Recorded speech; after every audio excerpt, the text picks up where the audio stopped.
मुच्यते। पूर्णस्य पूर्णमादाय पूर्णमेवावशिष्यते। ॐ शान्ति शान्ति शान्तिः। ॐ शन्नो मित्रः शं वरुणः शन्नो भवत्वर्यमा सन्न इन्द्रो बृहस्पतिः शन्नो विष्णुरुक्रमः। नमो ब्रह्मणे नमस्ते वायो त्वमेव प्रत्यक्षं ब्रह्मासि त्वमेव प्रत्यक्षं ब्रह्म वदिष्यामि ऋतं वदिष्यामि सत्यं वदिष्यामि तन्माम् अवतु तद्वक्तारमवतु अवतु माम् अवतु वक्तारम् अवतु वक्तारम्। ॐ शान्ति शान्ति शान्तिः। ॐ भद्रं कर्णेभिः शृणुयाम देवाः भद्रं पश्येमाक्षभिर्यजत्राः स्थिरैरङ्गैस्तुष्ट्वागुंसस्तनूभिः व्यशेम देवहितं यदायुः। स्वस्ति न इन्द्रो वृद्धश्रवाः स्वस्ति नः पूषा विश्ववेदाः स्वस्ति नस्तार्क्ष्यो अरिष्टनेमिः स्वस्ति नो बृहस्पतिर्दधातु। ॐ शान्ति शान्ति शान्तिः। ॐ सहना भवतु सहनौ भुनक्तु सह वीर्यं करवावहै तेजस्विनावधीतमस्तु मा विद्विषावहै। ॐ शान्ति शान्ति शान्तिः।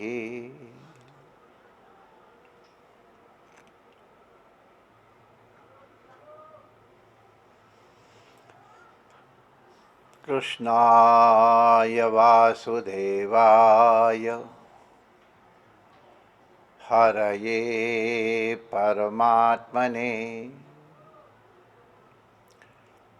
प्रणतक्लेशनाशाय श्रीगोविन्दाय नमो नमः। ठाकुर हमरे रमण बिहारी हम हैं रमण बिहारी के।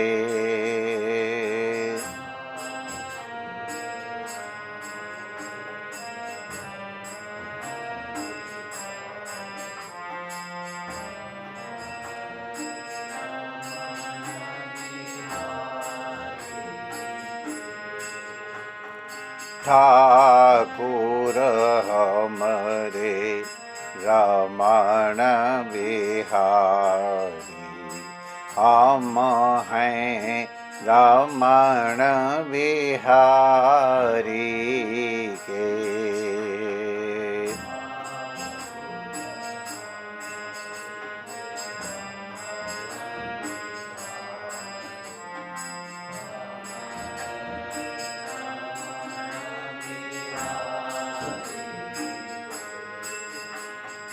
ठाकुर हमरे अवध बिहारी हम हैं अवध बिहारी के।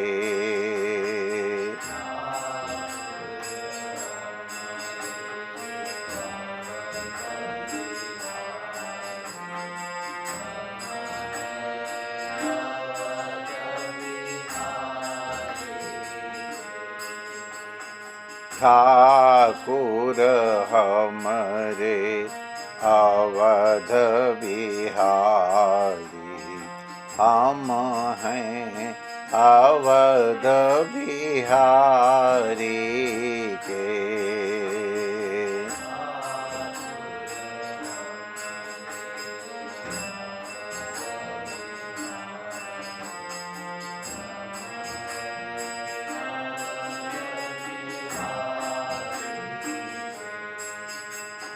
ठाकुर हमरे भोले बाबा, हम हैं भोले बाबा के।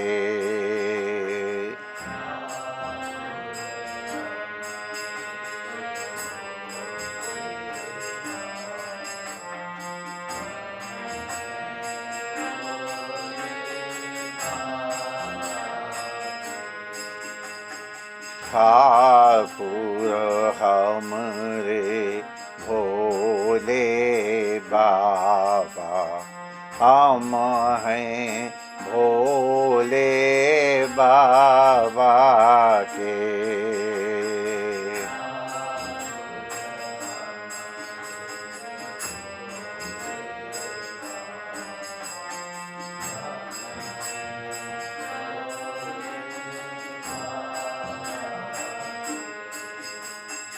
ठाकुर हमारी माता रानी, हम हैं माता रानी के।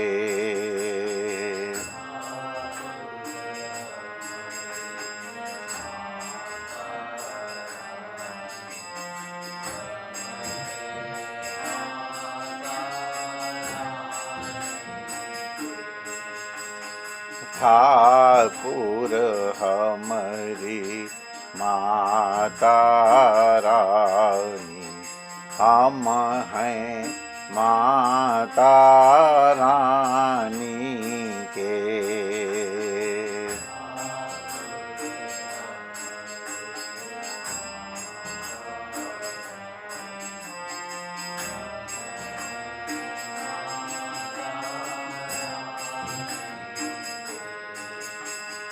ठाकुर हमरे हनुमान दादा, हम हैं हनुमान दादा के।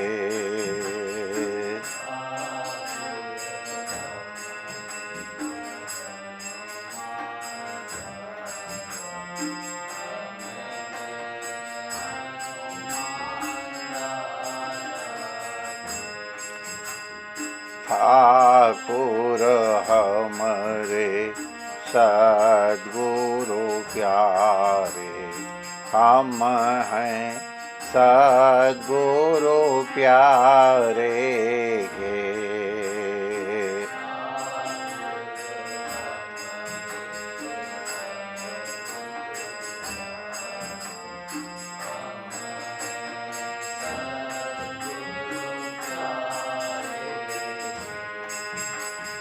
ठाकुर हमरे सद्गुरु प्यारे, हम हैं सद्गुरु प्यारे के।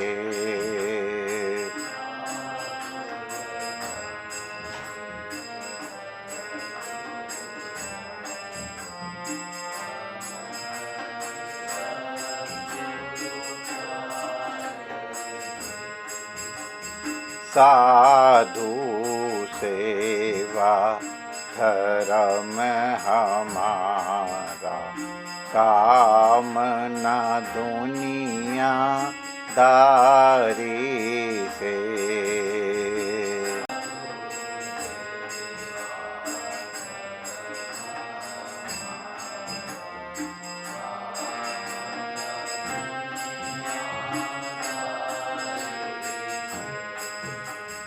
साधु सेवा धर्म हमारा, कामना दुनिया दारी से।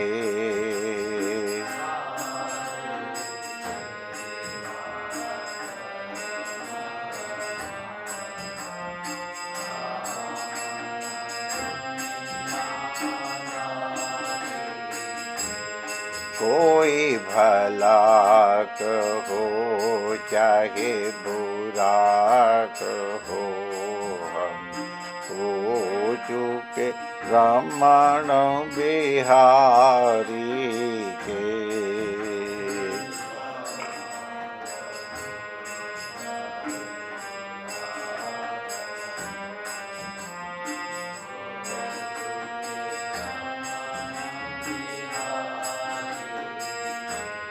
कोई भला कहो चाहे बुरा कहो, हम हो चुके रमण बिहारी के।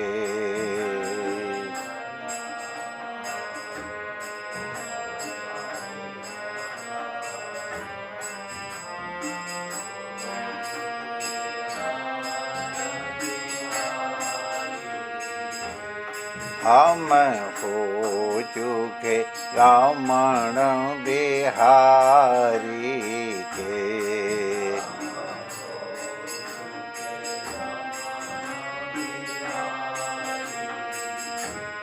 हम हो चुके अवध बिहारी के।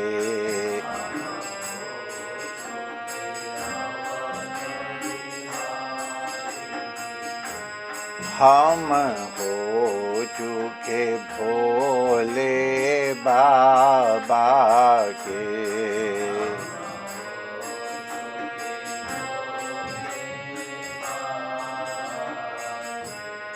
हम हो चुके माता रानी के।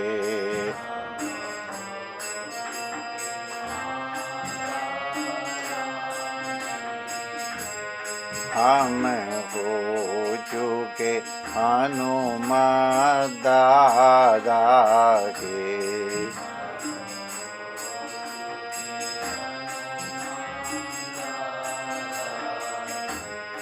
हम हो चुके सद्गुरु प्यारे के।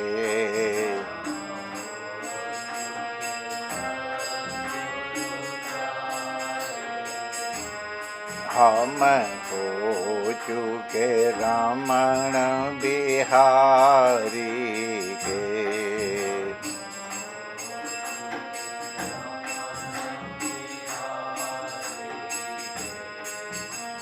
ठाकुर हमरे रमण बिहारी, हम हैं रमण बिहारी के।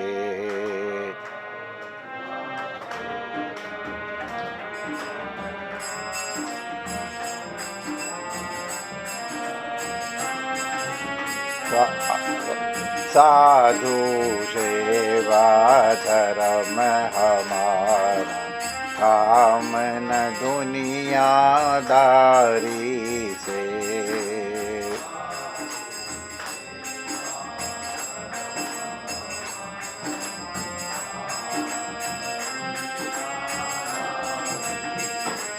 कोई भला कहो चाहे बुरा कहो, हो चुके रमण बिहारी के।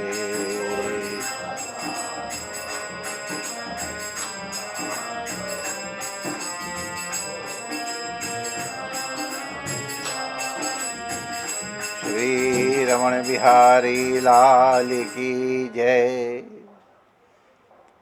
पूज्य अवध बिहारी भगवान की जय। श्री कृष्णेश्वर महादेव की जय। भगवती पराम्बा भगवती की जय। श्री हनुमंत लाल की जय। पूज्य सद्गुरुदेव भगवान की जय। सर्व संत हरिभक्तन की जय। आज के आनंद की जय। जय जय श्री राधे श्याम। नारायण नारायण नारायण नारायण। विश्व की अप्रतिम संस्था श्री प्रेमपुरी आश्रम वस्तुतः प्रेमपुरी ही है, और इस संस्था की कृपा से हमारे जैसे आलसी को भी कुछ दिनों तक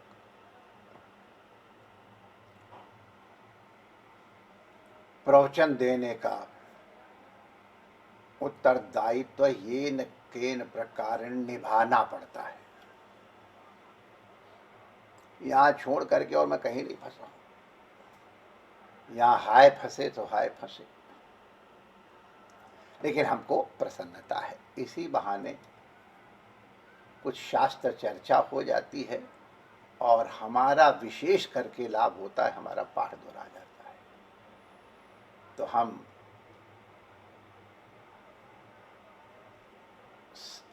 प्रेमपुरी आश्रम के सभी श्रोताओं के और यहाँ के ट्रस्टीगण और यहाँ के जो व्यवस्था करने वाले हैं और सत्संगी जन, उनके लिए धन्यवाद प्रस्तुत करते हैं कि आप लोगों ने किसी न किसी प्रकार से जंगली घोड़े को पकड़ करके और घोड़े में जोत लिया है।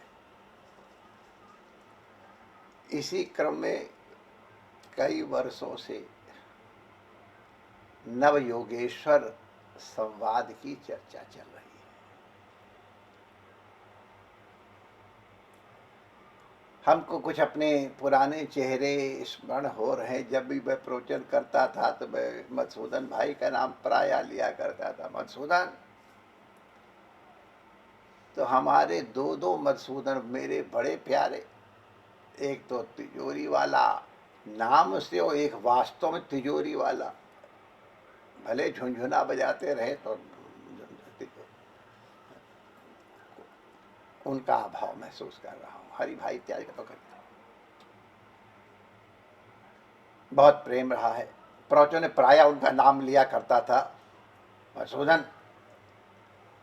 तो शायद मैं ही इस तरह लेता हूँ नाम, और कोई नहीं लेता। तो हम ही तो जंगली हम ही हैं, और तो सब व्यवस्थित लोग आते हैं। हम महावन के महाजंगली रमण रेती वाले, तो इसलिए प्रातिपदिक रूप में नाम वाम ले लिया करते थे। लेकिन उनका अभाव हमको अब खटके का तो है। भले कितना वेदांत पढ़ो माय डियर, घुटना तो ऐसे ही झुकता है, ऐसे उल्टा कभी झुकता नहीं। तो वो, और इसके अतिरिक्त बहुत से जो हमारे परिचित चेहरे नहीं दिखाई पड़ रहे हैं, हम भगवान के चरणों में उनके लिए मंगल कामना करते हैं। नव योगीश्वर संवाद में हम 37वां तीसरे अध्याय के 37वें श्लोक तक पहुंच गए थे मंथर गति से। आप 38वें श्लोक की चर्चा होनी चाहिए, लेकिन एक क्रम बैठ जाए, इसकी दृष्टि से थोड़ा नव योगेश्वर संवाद की भूमिका कैसे बनी, इसकी चर्चा सिंहावलोकन न्याय न। ऐसे सिंह जैसे थोड़ा पीछे भी देखता है फिर आगे देखता है, तो सिंहावलोकन न्याय न हम लोग इस नव योगीश्वर संवाद की भूमिका कैसे बनी, इसकी चर्चा कर।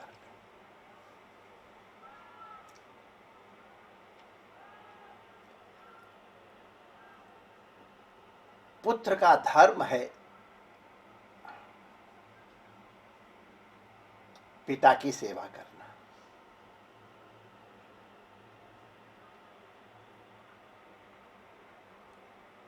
माता की सेवा करना। माता की सेवा का प्रकार थोड़ा भिन्न है, पिता की सेवा का प्रकार थोड़ा भिन्न है। भगवान कृष्ण ने यद्यपि ब्रह्म विद्या का उपदेश कुरुक्षेत्र में किया, बड़े बड़े ऋषियों और मुनियों के आग्रह करने पर भी, लेकिन वसुदेव जी का अभी मोह गया नहीं। मोह नहीं गया तो उनको ज्ञान की प्राप्ति नहीं हुई। भगवान श्री कृष्ण का उत्तरदायित्व है, अवश्य संसार के लिए है, लेकिन खास तौर से जब इस अवतार के पिता के रूप में श्री वसुदेव जी हैं तो उनका सर्वविध कल्याण हो। उन्हें ज्ञान की जिज्ञासा तो है, लेकिन उन्हें ज्ञान की प्राप्ति हुई नहीं। श्री कृष्ण जैसा जगत गुरु भी उपदेष्टा है, लेकिन वसुदेव जी के मन में कहीं न कहीं पुत्र वात्सल्य का भाव है, इसलिए गुरु भाव बन नहीं पाता है। बहुत बार कहते हैं, लेकिन अंदर से पुत्र भाव नहीं बनता है। इसलिए अपने पिता के मोक्ष के लिए नारद जी को उपदेश देने के लिए प्रेरित किया है।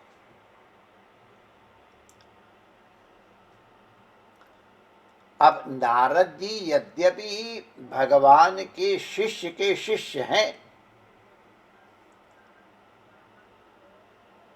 लेकिन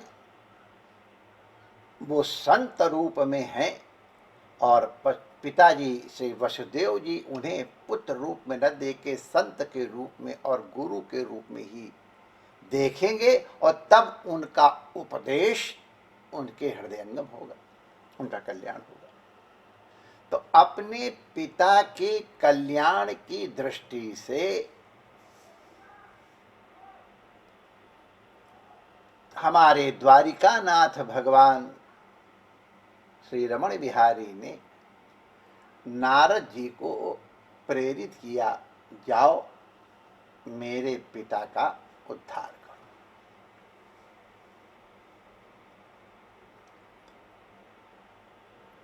नारद जी का वर्णन आया है तो सुखदेव जी महाराज इस अध्याय का प्रारंभ करते हुए वर्णन करते हैं। श्री शुक उवाच गोविंद भुज गुप्तायां द्वारावत्यां कुरुद्वः अवासी नारदो भीक्षम कृष्णोपासन लालसा। हरे हरे हरे हरे हरे हरे हरे, क्यों हंसी आई भी आपको बताऊंगा। देखो, इसके एक अध्याय पहले कुरुवंश के नाश का वर्णन लिखा हुआ है। मछली के पेट में से लोहे का एक टुकड़ा निकला, बाकी सब एरका बन गए थे, और जो लोहे का एक टुकड़ा बचा उसको बहेलिया ने अपने बाण के नोक में लगा लिया, और जाने अनजाने में भगवान की लीला से भगवान के चरण कमलों में वो तीर लगा, और उन्होंने भी अपनी लीला संक्षेप की। ये इसके पूर्व की भूमिका है। तो अब सुखदेव जी परीक्षित सामने बैठे हुए हैं। वो कहते गोविंद भुजगुप्तायाम द्वारावत्याम कुरुद्वः अवासी नारदो भीषणम कृष्णोपासन लालसः।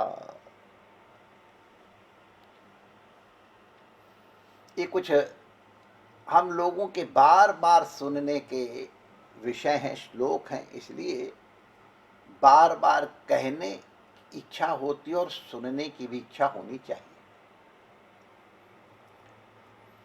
यहां श्लोक में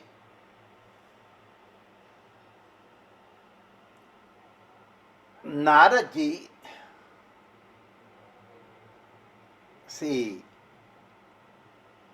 द्वारिका में बार बार जब देखो तब आए ठाड़े रहे। कई मेहमान ऐसे ही होते। हमारे पूरब में कहा छूट घोड़ी भुसौरे ठाड़। मौका लगा कोई न कोई बहाना तो पहुंच गए।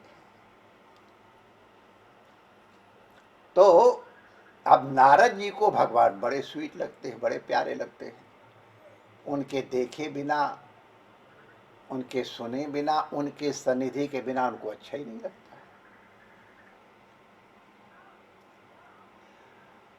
अब वो भाई जहां देखो वही घुस जाए उनके पीछे। उनको नारद जी को कौन रोके।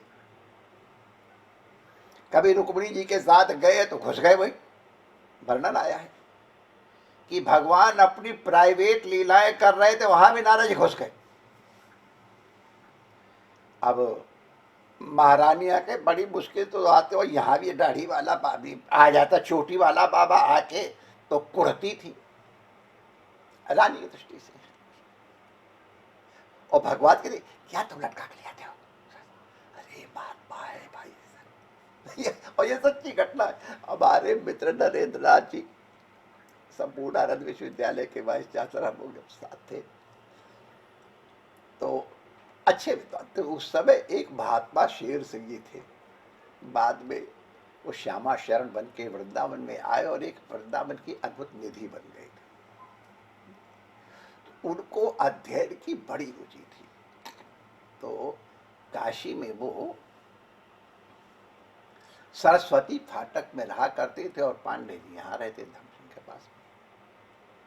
अब उनको पढ़ना हुआ तो उनको बाबा जी रात को ही उठ के चल दे और आके, अरे क्या सो रहे हो ब्राह्मणों करके, उठो।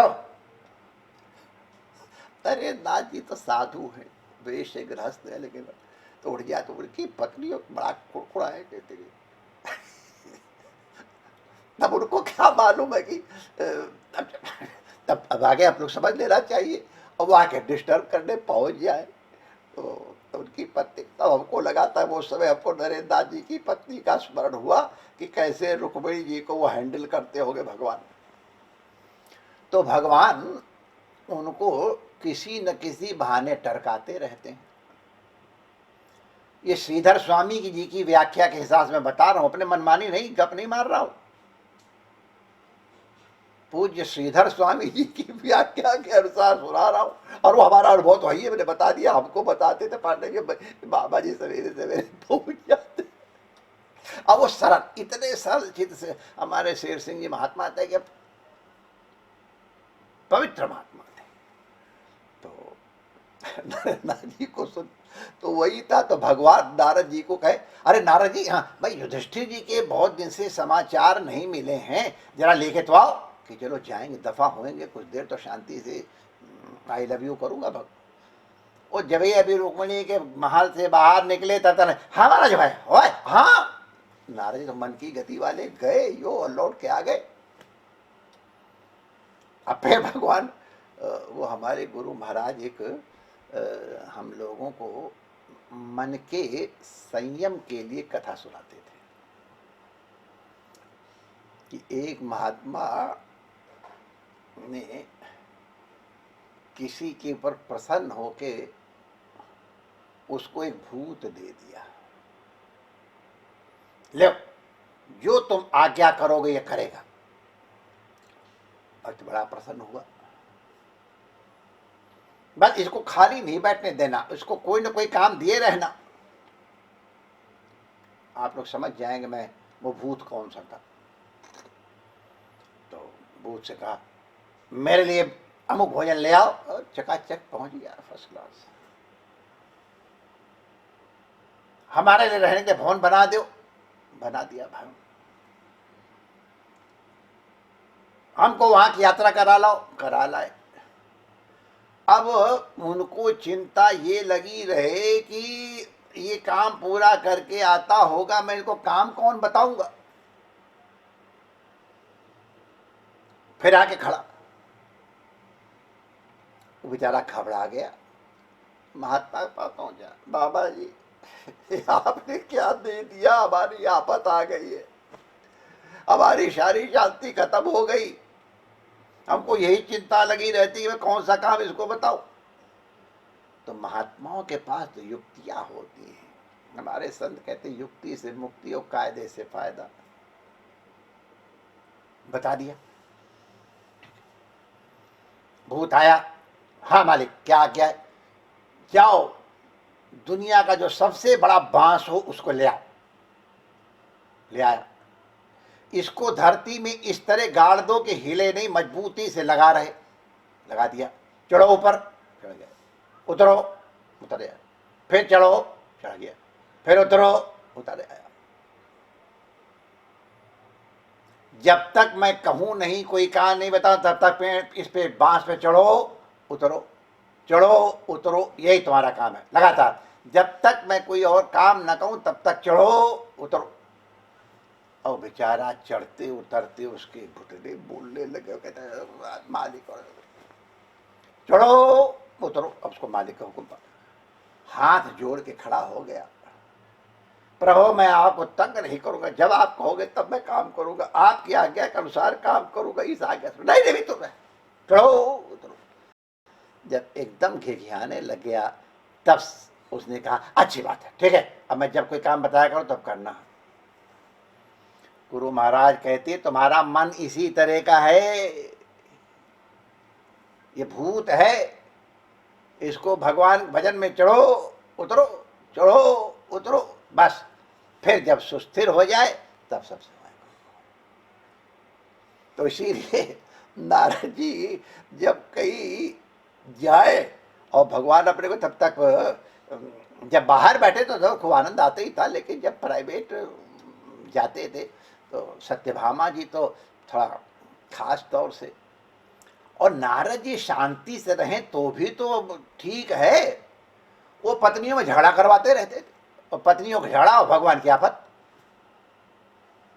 कहाँ से कहाँ कोई एक कल्पवृक्ष का फूल ले आया, किसको देते हैं, 16,108 है फूल, एक किसको दें। तो उन्होंने सोचा कि रुक्मिणी बड़ी हैं, उनको दे देते हैं, तो दे दिया। पहुंच गए सत्यभामा के पास। तुम तो कह रही थी, मैं सत्यभामा जरा सुंदर ज्यादा थी, उनको अपने रूप का उसका जरा थोड़ा अहंकार था।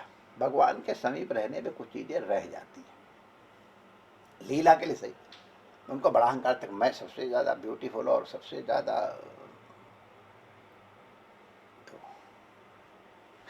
तुम अपने बड़ी भारी करने फूल लेके आए थे कल्प वृक्ष का, और रुक्मिणी को दिया, तुमको दिखाया, तुमने देखा भी, तुमको दिखाया भी नहीं, रुक्मिणी को ऐसे ही दे दिया। आप समझती कि मैं को भगवान बहुत चाहते हैं, और ले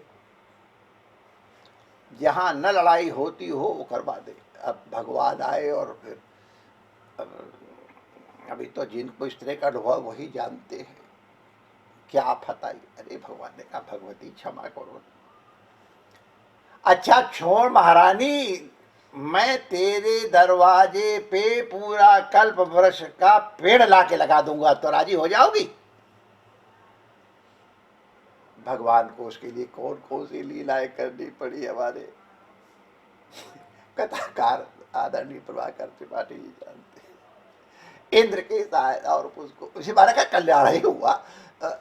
इन सब लीलाओं से जगत का कल्याण ही हुआ, असुर का कल्याण हुआ, इंद्र का भी कल्याण हुआ, और सत्यभामा जी का भी।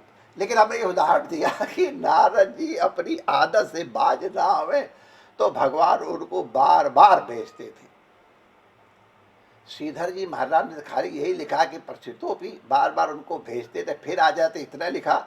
अब हमने फिर अपनी अनुभव वाली बातें सब बता दी, क्या क्या नारद जी करते रहे। तो भगवान उनको कहीं न कहीं किसी किसने भाने पधराया करते।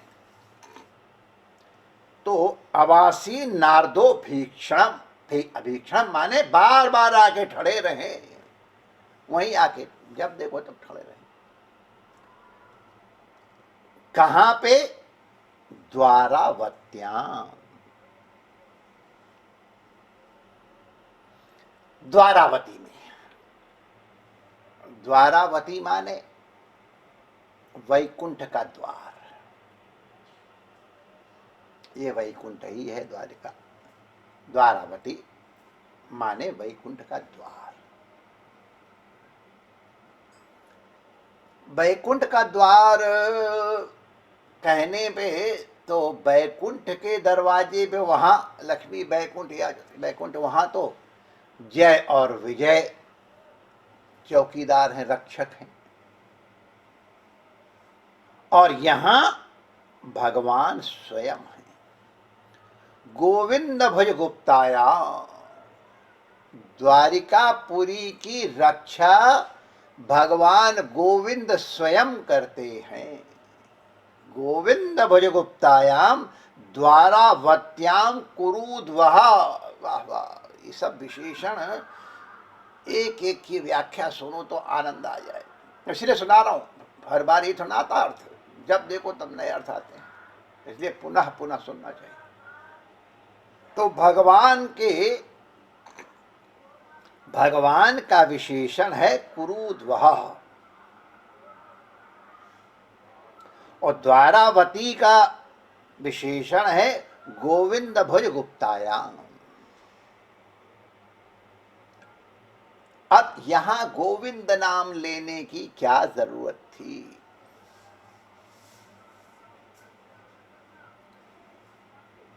यहां गैया से उनको क्या लेना देना? और तो वहीं हमारे 11 साल 52 दिन तक मजा लिया, और उसके बाद फिर तरसते रहे भगवान भी। अच्छा हुआ हमारे गर्ग संहिताकार इत्यादि ने एक आध बार भेज दिया है, बाकी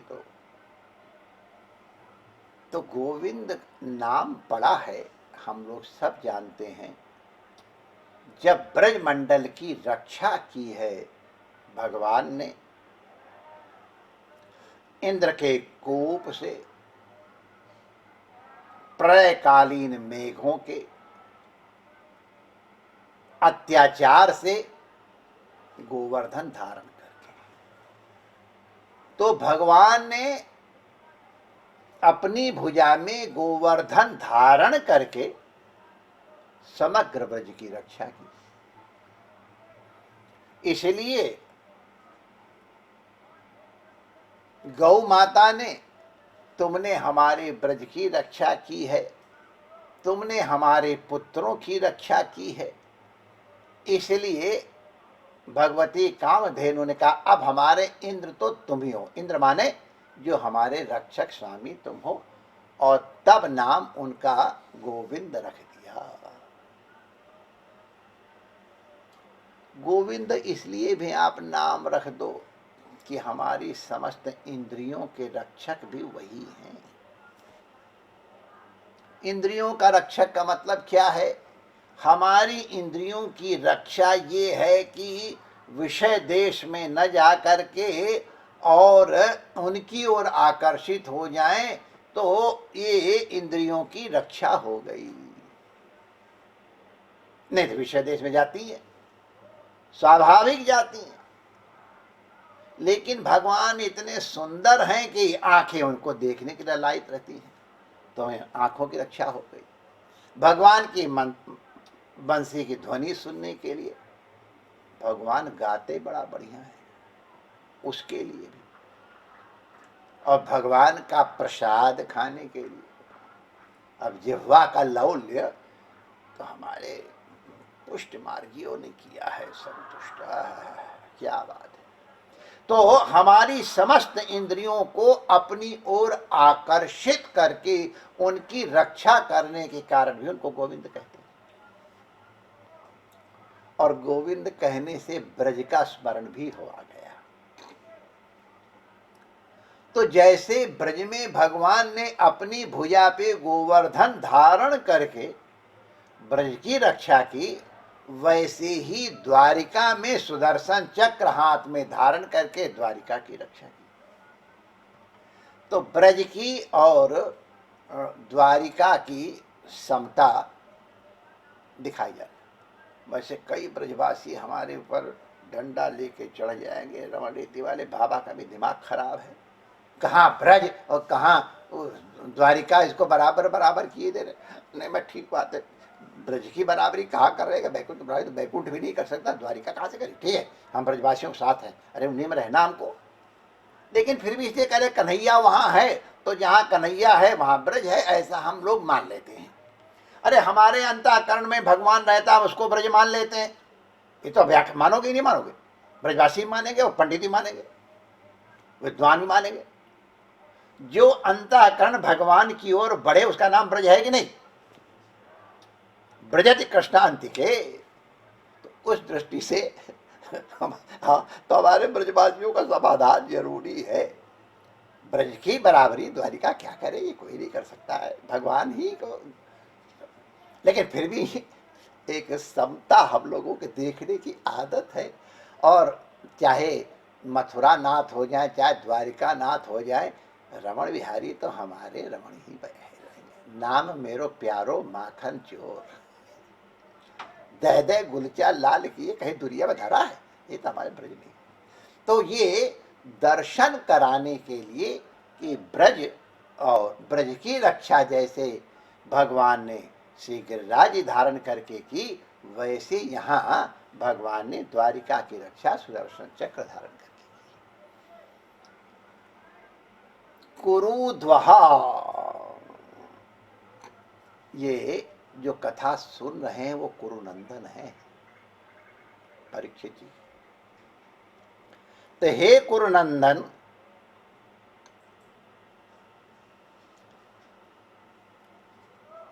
भगवान के पास वो जब देखो तब आ जाया करते थे। तो ये प्रश्न मत करना कि नारद जी को तो श्राप लगा हुआ था दक्ष प्रजापति का, तुम कहीं टिकोगे नहीं, फिर यहां द्वारिका में कैसे आके टिक जाते थे। तो यह कुरुध्वः विशेषण है। श्राप की गति वहीं तक है जहां कृष्ण नहीं है। कृष्ण का सामीप्य प्राप्त हुआ तो श्राप की गति उनकी इच्छा के अनुसार चलती है। दक्ष प्रजापति का श्राप, जब हिमालय में नारद जी बैठ के तपस्या करने लगे, भगवान का ध्यान करने लगे, तो सर्प के तो शाप की गति बाधित हो गई थी। और वो हम लोग जानते हैं काम विजय।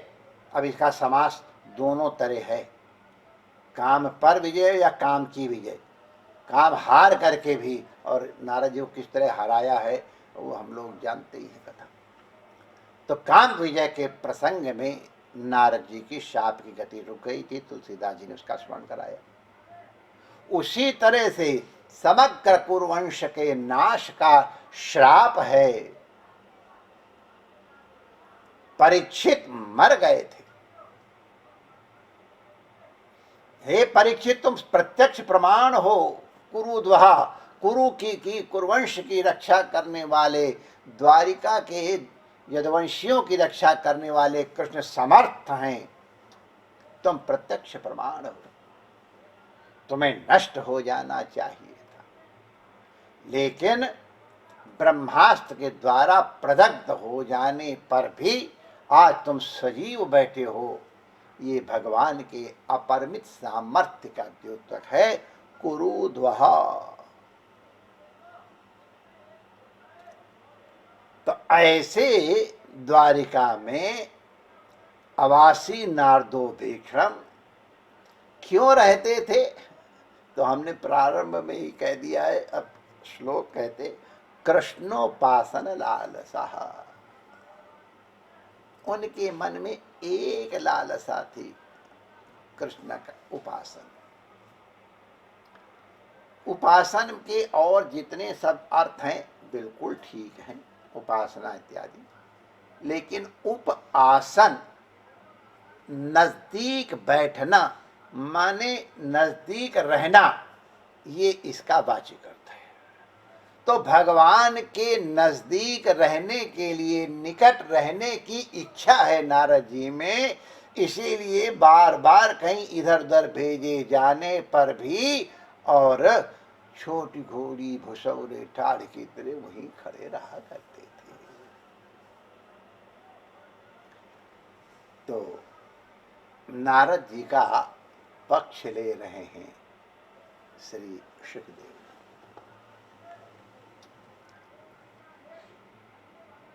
कि क्यों कृष्णोपासन लालसा है? तो कौन राजन इंद्रियावान मुकुंद चरणाम्बुजम न भजे सर्वतो मृत्यु उपास्यम अमरोत्तमई ही। हे राजन,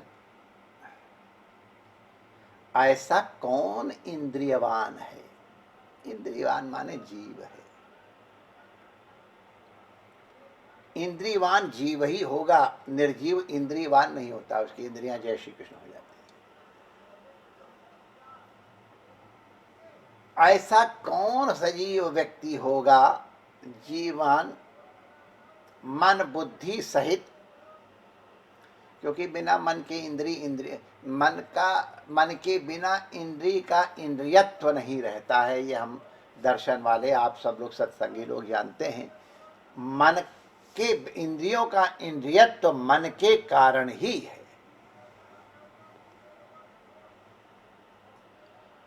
तो इसलिए इंद्रियवान कहने का तात्पर्य यहां मन सहित इंद्रिया है। ऐसा कौन इंद्रियवान है जो मुकुंद चरणाम्बुजम, अब समय हो रहा है इसलिए मुकुंद चरणाम्बुजम का सीधे सीधे अर्थ मान लो आप लोग, नहीं तो बड़ा बढ़िया मजेदार अर्थ है। सब यही रह जाएगा तो वो बेचारे योगेश्वर बैठे ही रह जाएंगे, और लगता है आज बैठे ही रह जाएंगे, कोई बात। तो मुकुंद चरणाम्बुजम माने भगवान श्री कृष्ण के चरण कमल। सुखदेव जी के एक एक शब्द के ऊपर व्याख्या करके आनंद लिया जा सकता है, गा करके और सुन करके दोनों। तो भगवान के चरण कमल मान लो चलो, जो भौरों को अपनी ओर आकर्षित करता है, भौरों की भौरों के कठोर स्वभाव को नष्ट करके और उनको मृदुल बनाता है।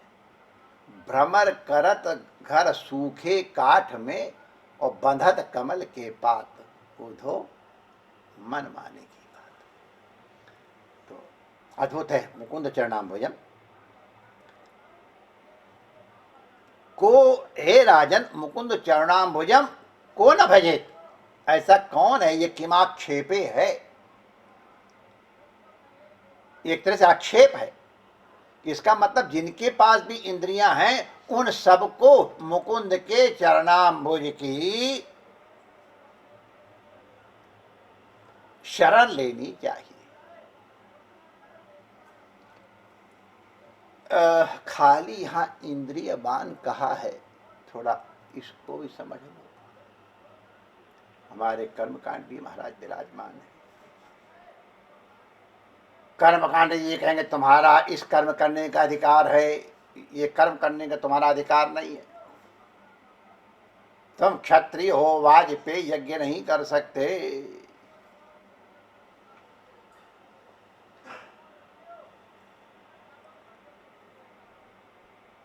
तुम ब्राह्मण हो, तुम ये राजसूय यज्ञ नहीं कर सकते।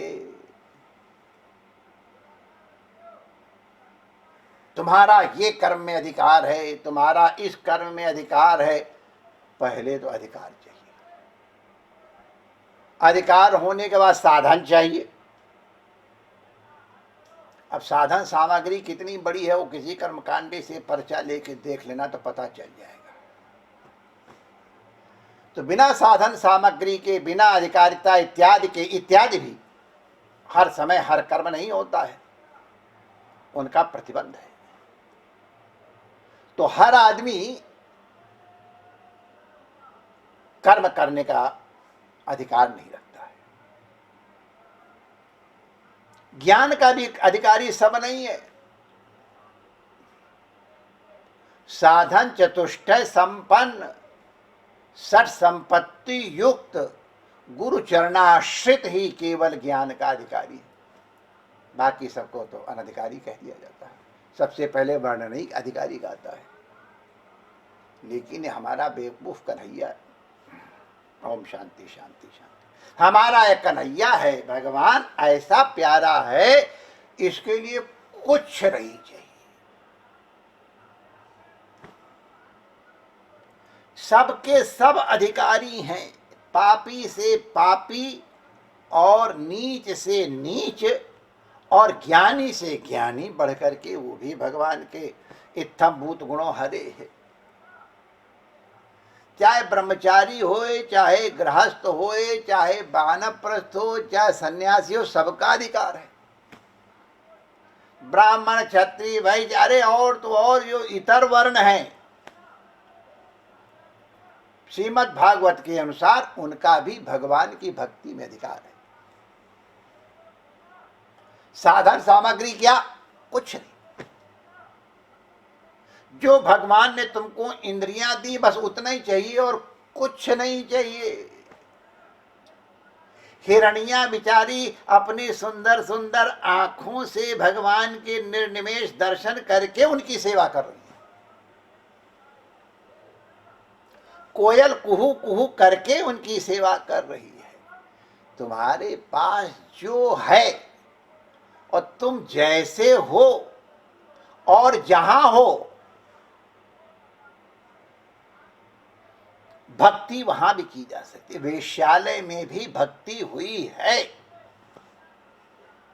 तो इसलिए भगवान की भक्ति से सरल कोई काम और दूसरा नहीं है। इसलिए अत्यंत सरल उपासना करना भगवान का है। इसलिए कौन ऐसा बेवकूफ होगा, इसमें नहीं लिखा है, लेकिन किमाक्षेपे से आ जाता है, जो इंद्रियवान हो करके भी भगवान के चरण कमलों का भजन नहीं करेगा, क्योंकि सर्वतो मृत्यु, भगवान के चरण कमलों के अतिरिक्त सब जगह मृत्यु है। अब मृत्यु की व्याख्या बहुत लंबी चौड़ी है। भगवान के चरण कमलों का विशेषण दे रहे हैं, उपास्यम अमरोत्तमैः। ब्रह्मा आदि बड़े बड़े देवता भी जिन चरणों की आराधना करते हैं, ऐसे दिव्य चरण कमलों की दिव्य गंध, मधुर मकरंद रस, अलौकिक रूप माधुरी, सुकुमार स्पर्श और मंगलमय ध्वनि का सेवन करते हैं। कौन ऐसा है जो भगवान के इन गुणों की सेवा नहीं करेगा? अर्थात सब करेंगे या अपेक्षा की जाती कि सब लोग करें। तो ऐसे भगवान के चरण कमलों की सेवा के लिए अवासी नारदो भीक्षम, नारद जी बार बार आते हैं। वो श्लोक का जो उच्चारण कर लेते हैं, फिर व्याख्या तो जब भगवान कराना चाहेंगे तब करेंगे। आज तो कम से कम श्लोक का उच्चारण तो कर ही ले। हम लोगों ने पिछले नाटक में सत्वम रजस्तमः इति त्रिवदेकमादौ सूत्रम महानमहमिति प्रवदन्ति जीवम ज्ञान क्रियात फल रूप तयोरुशक्ति ब्रह्मैव भाति सच तयो परम यत्। यहाँ तक हम लोगों ने सुना था। अब आगे सुनेंगे। नात्मा जजान न मरिष्यत नैधते सौ न क्षीयते समन्वित व्यभिचारिणम ही सर्वत्र शश्वत अनभ्युत लब्धि मात्रम प्राणो यथेन्द्रिय बले न विकल्पितम स। इस श्लोक की हम लोग व्याख्या श्रवण करेंगे, जो कि जनक जी के दरबार में पिपलायन योगीश्वर ने कही थी। अब उसमें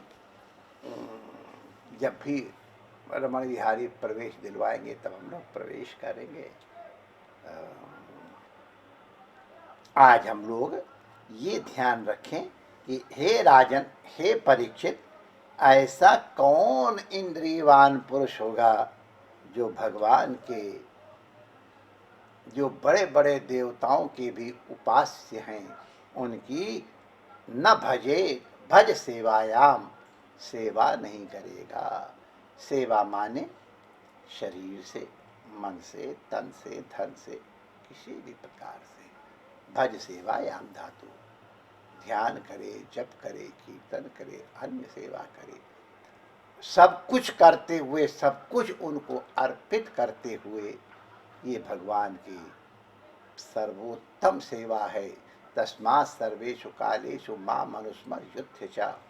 इस दृष्टि से भगवान की सेवा जो नहीं करता है उसके लिए आक्षेप बुद्धि से कहा गया, किम नो राजन इंद्रियवान। तो हम लोग प्रवेश की दृष्टि से और जो भी चर्चा की जा रही है उसके माध्यम से नव योगेश्वर के जो गंभीरतम विचार हैं उसमें प्रवेश करने के लिए अपनी मनोवृत्ति को अनुकूल बना रहे हैं। परमात्मा आप सबका मंगल करे।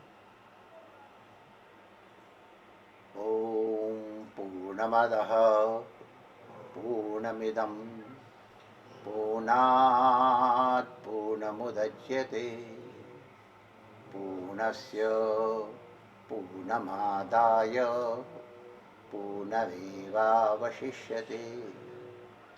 ओम शांति शांति शांति। जय राधे जय रमण बिहारी, जय यदुनंदन जय हलधारी।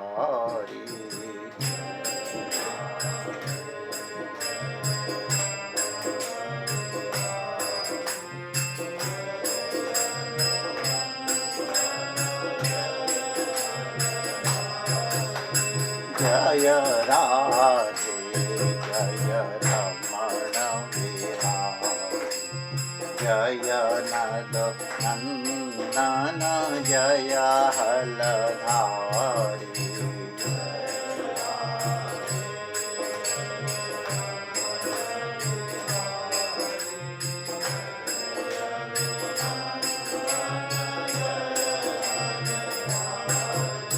शरण शरण प्रभु शरण तुम्हारी, जय गुरुदेव हम शरण तुम्हारी।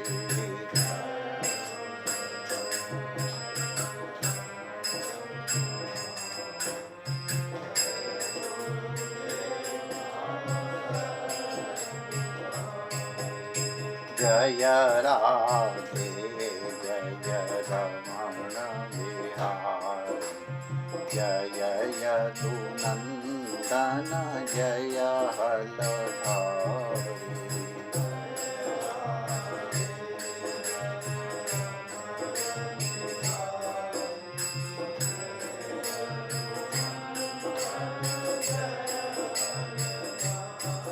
श्री रमण बिहारी लाल की जय। जय श्री कृष्ण।